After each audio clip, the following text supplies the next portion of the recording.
मुझे सब आता है, मेरे आगे कोई नहीं टिकता, मैं तुम सबसे ज्यादा जानता हूँ। ये सब सुनने में तो ऐसा लगता है कि कोई कॉन्फिडेंट आदमी बोल रहा है, लेकिन आप एक पर्सनैलिटी डिसऑर्डर के शिकार हो सकते हो। तो चलिए कुछ नया सीखते हैं। तो आज डिस्कस कर रहे हैं भगवद गीता के चैप्टर 1 से श्लोक नंबर 10। श्लोक है अपर्याप्तम तदास्मकम बलम भीष्मा विरक्षितम पर्याप्तम तुइदे मेतेशम बलम भीमा विरक्षितम। तो ये श्लोक दुर्योधन द्रोणाचार्य से कह रहे हैं और इसका ट्रांसलेशन ये है कि हमारी आर्मी की पावर तो अनलिमिटेड है क्योंकि हमारी साइड भीष्म पितामह है, जो कि एक सही बात भी थी क्योंकि भीष्म पितामह बहुत ही पहुंचे हुए आदमी थे, वो एक तरीके से देवता ही थे। और पांडवों की आर्मी की पावर लिमिटेड है क्योंकि उनके पास सिर्फ भीम है। तो अब आप सोच रहे होंगे कि सिर्फ भीम का ही नाम क्यों लिया, और भी तो योद्धा है पांडवों की आर्मी में, खुद भगवान श्री कृष्ण उनकी साइड है। तो यहाँ पे एक पर्सनैलिटी ट्रेट रिवील होता है दुर्योधन का, जिसे कहते हैं ग्रैंडियोसिटी। इसका मतलब ये होता है कि कोई भी इंसान जिसका over inflated sense of self worth हो या अपनी एबिलिटीज और अचीवमेंट को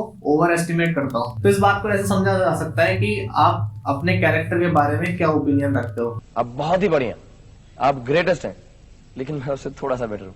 तो लॉजिक ऐसा, ये बिहेवियर है सही सेंस ऑफ सेल्फ वर्थ का, क्योंकि इसमें वो एक्नॉलेज कर रहा है सामने कि आप ग्रेट हो। और दूसरी साइड दुर्योधन का ओवर कॉन्फिडेंस देखो, जो सामने वाली आर्मी में इतने बड़े योद्धा होते हुए भी उनको नजरअंदाज कर दिया। सामने खुद अर्जुन है, खुद भगवान श्री कृष्ण है। तो इस बिहेवियर को ग्रैंडियोस बिहेवियर कहते हैं। सवाल ये आता है कि ये बिहेवियर डेवलप क्यों होता है। कुछ रीजन दिए जा सकते हैं, एग्जैक्ट तो नहीं पता चल सकता क्योंकि बहुत कॉम्प्लेक्स चीज है ये। तो बचपन में अगर बहुत प्रेज मिली है आपको, जो कि एक सही चीज है क्योंकि आपका इससे एनकरेजमेंट और कॉन्फिडेंस बढ़ता है, लेकिन कभी आपको कंस्ट्रक्टिव क्रिटिसिज्म या फीडबैक नहीं मिला, तो आपके अंदर ये सेंस डेवलप हो जाता है कि आप जो काम कर रहे हो वो सबसे बेस्ट है, आपसे अच्छा कोई नहीं कर सकता, विच इज इम्पॉसिबल। दूसरा रीजन ये हो सकता है कि आपको कभी अपने कंफर्ट स्पेस से बाहर निकलकर कोई पर्सपेक्टिव नहीं मिला हो, आपने कोई दुनिया देखी नहीं हो, तो आपको ऐसा लगता है कि आप हर अच्छी चीज के लिए अनटाइटल्ड है। तीसरा रीजन ये हो सकता है कि आपके अंदर एम्पैथी डेवलप नहीं हो पाई है, जिसके कारण आप सामने वाले को समझ नहीं पाते हो कि वो क्या फील कर रहा है। चौथा रीजन ये हो सकता है कि आपके अंदर लो सेल्फ एस्टीम है, जिससे कि आपको वैलिडेशन की कॉन्स्टेंट नीड रहती है। तो आप कोई भी काम करते हो और जब तक उसका वैलिडेशन नहीं मिलता तब तक आपको खुशी नहीं होती। तो इन्हीं सब रीजंस को मिला के एक पर्सनालिटी डिसऑर्डर भी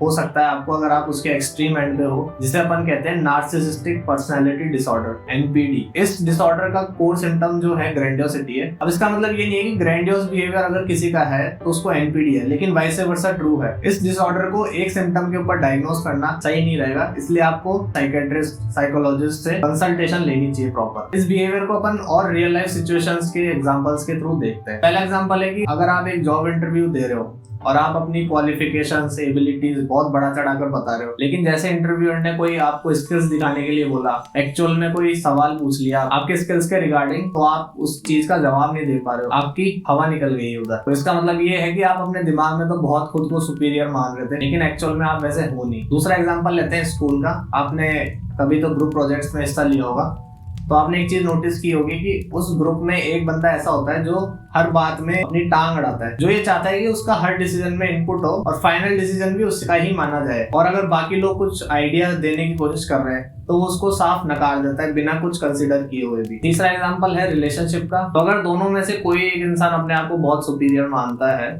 ऐसा ग्रैंडियोस बिहेवियर है उसका, तो वो सामने वाले की फीलिंग्स को, डिजायर्स को, उसकी नीड्स को बिल्कुल नहीं समझ पाएगा, क्योंकि वो खुद को ही बहुत इंपॉर्टेंस देता है। उसके लिए समझना मुश्किल हो जाएगा कि वो सामने वाला चाहता क्या है, और इसी के चलते उस इंसान का एकदम कंट्रोलिंग बिहेवियर होगा, एकदम डिसमिसिव बिहेवियर होगा टुवर्ड्स द पार्टनर। अब कुछ टिप्स मैं आपको बताता हूँ जिससे कि आप अपने इस बिहेवियर को कंट्रोल कर सकते हो, उसको चेक में रख सकते हो। तो पहला टिप है वॉच योर बिहेवियर। का मतलब ये है कि आप अपने बिहेवियर के मोटिव्स को पहचानो, उनके पीछे के कारण को पहचानो कि वो कहाँ से ओरिजिनेट हो रहे हैं, उनका सोर्स क्या है उन बिहेवियर्स का। अगर आप ये पता लगा सकते हो तो आप उस चीज को कंट्रोल भी कर सकते हो। जैसे कि अगर आपको किसी की हेल्प करने का मौका मिल रहा है तो आप एक तो अच्छे मोटिव से उसकी हेल्प कर सकते हो कि आप चाहते हो उसकी हेल्प करना, और एक दूसरा मोटिव हो सकता है कि आप अपनी ईगो बूस्ट करना चाहते हो, आपको खुद को अच्छा फील कराना चाहते हो, इसलिए आप उसकी मदद कर रहे हो, जिससे आपको ये लगे कि आप बहुत अच्छे इंसान हो। दूसरी टिप है प्रैक्टिस एम्पैथी। आप खुद को सामने वाले की जगह रख के देखो कि आपके साथ अगर कोई ऐसा बिहेवियर करे तो आपको कैसा फील होगा। इससे आपको ये पता चलेगा कि सामने सामने वाला क्या फील कर रहा है। तीसरी टिप है डेवलप सेल्फ अवेयरनेस, क्या आप अपने थॉट्स को, फीलिंग्स को समझो, क्योंकि कोई नेगेटिव थॉट ही है जो आपका ग्रैंडियोस बिहेवियर कॉज कर रहा है। अगर आपको पता चल जाएगा तो आप उस पर काम भी कर सकते हो अपने ग्रैंडियोस बिहेवियर को कंट्रोल करने के लिए। लास्ट टिप है प्रैक्टिस ह्यूमिलिटी। आप सामने वाले के अचीवमेंट्स को, एबिलिटीज को एक्नॉलेज करो। आप ये देखोगे वो इन एबिलिटीज के साथ आपके लाइफ में क्या वैल्यू एड कर सकता है। तो ये वीडियो यहीं खत्म होता है। अगर आपको ये वीडियो पसंद आया हो तो लाइक करना, कमेंट करना और सब्सक्राइब कर देना चैनल को। ऐसी वीडियोस आगे आती रहेंगी। नमस्कार, थैंक यू।